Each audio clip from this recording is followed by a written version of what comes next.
Juru bicara Kementerian Pertahanan Federasi Rusia Letnan Jenderal Igor Konasenkov mengatakan, secara total Angkatan Bersenjata Ukraina kehilangan 429 jet tempur dan 235 helikopter, 4.379 kendaraan udara tak berawak, 424 sistem rudal pertahanan udara, 9.328 tank, dan kendaraan tempur lapis baja lainnya.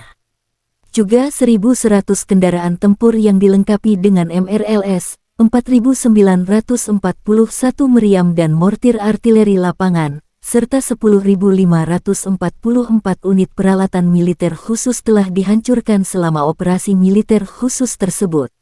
Dari kubu terpisah, Angkatan Bersenjata Ukraina tanggal 30 Mei mengatakan Rusia kehilangan 410 prajurit dalam sehari.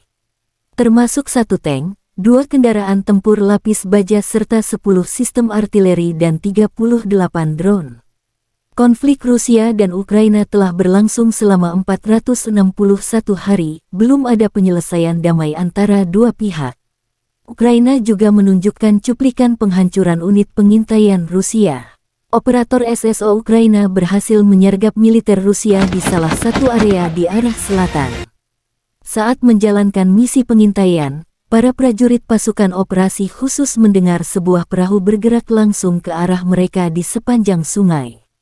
Ternyata itu adalah sekelompok tentara Rusia. Operator kelompok tempur segera menembaki musuh dan langsung menghancurkan komandan dan kru yang mengemudikan perahu. Kerugian Rusia belum dihitung akibat serangan ini.